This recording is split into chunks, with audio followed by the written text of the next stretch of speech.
The vague sound of whispers surrounded me in the emptiness. I could feel I was lying on something, but the concept of me didn't set in for what felt like an eternity. Red light illuminated the abyss, exposing blurred boxes above me.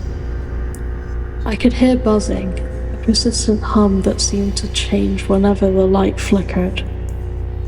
I had a feeling that I was supposed to do something, that I was supposed to know something. I just didn't know what. I should know what, or who I am, at least. But, other than my name, and the knowledge that I should know more than I do, there was nothing.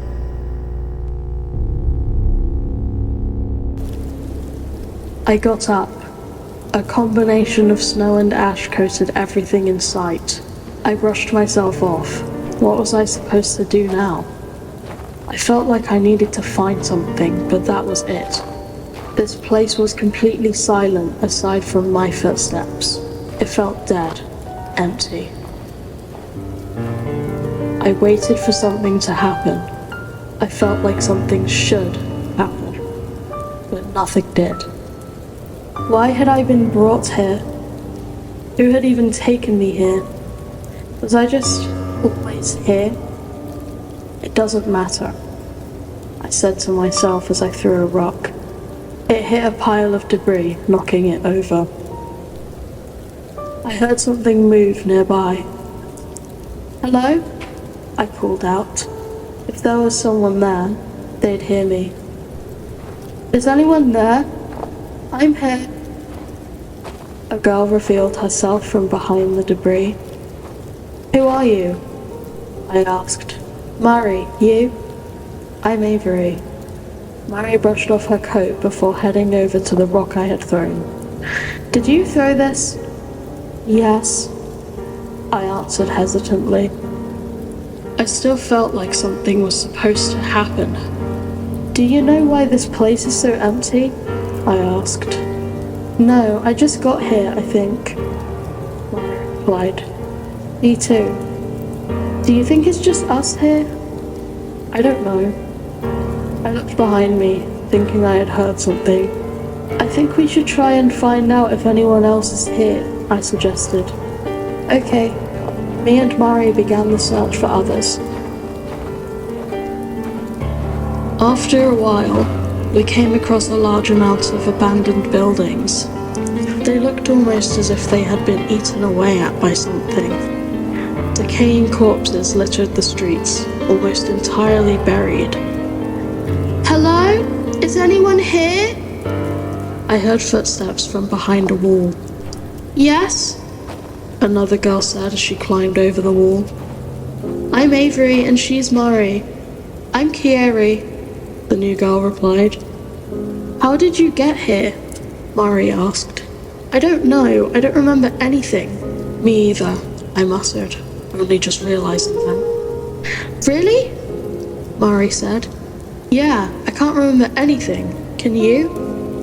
Mari paused for a while. No, she answered. I couldn't help but notice a sickening sense of dread clawing inside me. The feeling I must have felt this whole time, that something was supposed to happen. The three of us stood in the empty, rotting city, watching as the sky, once a dark grey because of the storm, turned red, appearing bloody as dark tendrils moved through it. I let go of my hood. As I expected, despite the howling wind of not even a minute prior, nothing happened. This is bad, Kieri muttered. Yeah, we should probably get out of here, Mari replied. Me, Mari, and Kieri crept into the nearest building, a large space with shelves and neat lines. Well, I think we should stay in here for now. We don't know what's happened outside, and it could be dangerous, Kieri said. Yeah, but don't we need to know what's out there? We could prepare ourselves then, I replied, looking down at my hands. Shuffling footsteps grew louder as figures started to appear in the filthy windows. What the hell? Murray got up, heading over to the glass. The figures outside didn't show any reaction to our presence. Maybe we should stay quiet, I said. Neither Mary or Kieri seemed to have heard me. They continued to sneak towards the large glass doors, one of which hung from its hinges. I followed them over to the entrance. Frozen, partially deteriorated bodies were unearthing themselves from the snow, rotting flesh stretching while bones snapped back into place. The three of us began to tug on the broken doors, pulling them shut as they started walking towards the building, moving as if controlled by some outside force. Me, Murray, and Kieri crept through the place, searching for another way out or somewhere to hide, eventually finding a smaller room with a desk in the middle. "We should be fine in here," I said, watching the door. "I hope so." "Yeah." Three of us stood in the furthest corner from the door. The footsteps were growing louder as we waited in silence. "Is anyone here?" A voice crawled through the barricaded door. "I think we should stay in here for now," the voice continued. "I think they're copying us," Murray whispered. "I don't know what's happening outside." Something began to claw at the door. "What do we do now? We've cornered ourselves," Kieri said. "I don't know," I replied, unearthing a large axe from behind the desk. "Well, we have this now," I added hesitantly. The voice repeated from outside. "Damn it!" Murray hissed as she dragged the chair away from the door. "What are you doing?" "We might be able to sneak past them," Murray explained. "Okay," Kieri answered. The scratching outside intensified as the three of us crept behind the desk. As the door creaked open, me, Mari, and Kieri sneaked through it, myself still holding the axe. The larger room was full of shuffling, disheveled corpses making their way towards the place we'd been hiding as we headed outside into the scarlet darkness.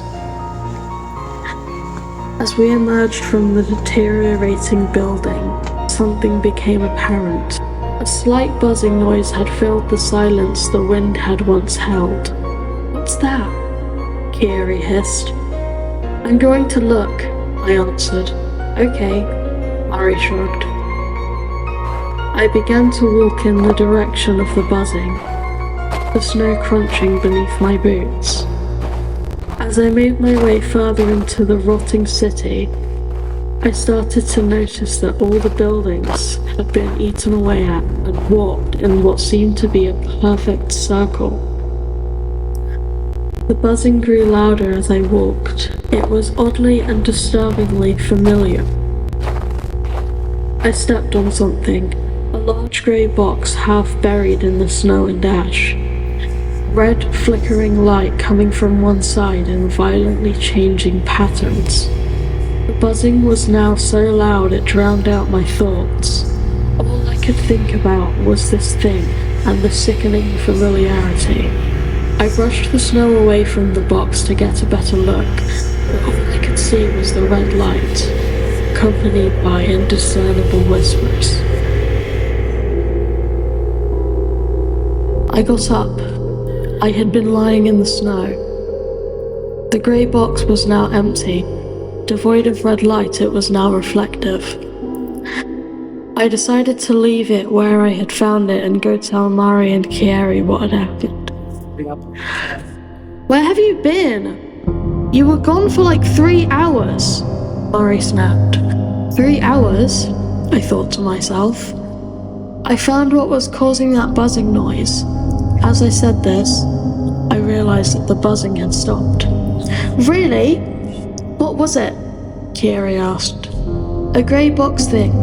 It was pretty big and it emitted red light, I explained. I think we should probably try to destroy it, Mary said. Avery, do you still have that axe? I realized with a chill that I had left it when I ran away from that box. No, I answered, staring at the ground. Okay. Where is it? Mari asked. I think it's near that box I found. That's where I dropped it. Well, that's good. We'll have a way to destroy that thing when we get there. Kieri added. Yeah, let's go, I said with hesitation. The three of us walked through the looming wreckage, using our best efforts to follow my previous footprints. The decay of the buildings and reanimated bodies seemed to have increased since I first woke up. On a few occasions, we had to duck behind a crumbling wall to avoid being detected by them. Figures now appeared to be following a routine, some sort of disturbed recreation of their old lives. It's here, Kieri explained, only to immediately freeze, realizing what that meant. The axe lay partially buried under snow, ash, and rubble. I picked it up. It had begun to rust, despite being clean only 3 hours ago. So, who's going to break this thing? I asked, my blonde hair falling in front of my face. The grey box was still just as empty as before. Well, I thought you would, because it was you that found it, Mari said. Okay, I replied, walking over to stand in front of the box. I raised the axe with shaking hands before slamming it down into the large box. Glass, plastic, and metal splintered, revealing the pulsing flesh within. Blood leaked from the crushed object as I threw myself backwards, Mari and Kieri recoiling just as quickly. The thing inside the box appeared to have a heartbeat. As time passed, the box reformed itself, repairing the cracks where my axe had damaged it. We can't destroy this thing, can we? Mari muttered. I wrenched the now blood-soaked axe from the box. No, I don't think so. Damn it! Kieri threw a rock into the snow. Suddenly, the hollow silence was replaced by the familiar buzzing, as red light filled the box. Me, Mari, and Kieri made our way as far from the box as we could, deciding to hide in a small basement in one of the abandoned buildings. So, what do we do now? We can't destroy that box thing, Kieri said. I guess we should just stay away from it and see if anything else happens, Mari replied. Well, at least we tried, I said. We can't just give up, but that thing would have probably killed us if we hadn't left. Yeah, you're probably right, Kieri said. That box repaired itself. There's probably nothing we can do to destroy it, Mari said. I made to argue, but at that moment the sound of footsteps caught my attention. What's that? I whispered. Kieri stood up. Let's go. Are you stupid? We're not going towards whatever's there, Mari snapped. Avery, what do you think? I didn't reply to Kieri's question at first. I wanted to stay here, but the deteriorated staircase was our only exit. If whatever's outside broke the stairs, we'd be trapped.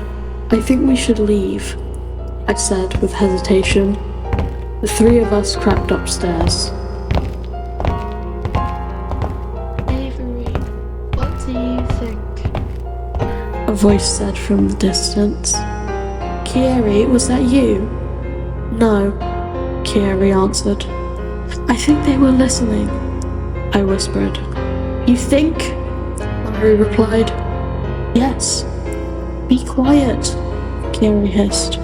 Me, Mari, and Kieri made our way outside through a large hole in the rotting walls, only to find ourselves surrounded. They were walking towards us, near skeletal figures creeping from behind buildings, torn flesh and destroyed clothing hanging off the bones. The three of us began to look away, only to see more corpses inside. "What the hell are we supposed to do?" Mari said, herself and Kieri picking up metal beams from the ground. "I think we should just run for it," Kieri said. "Okay," I replied.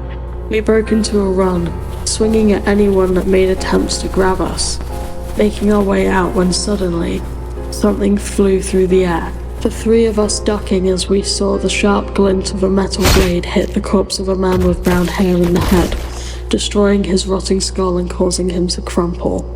The rest of the corpses froze.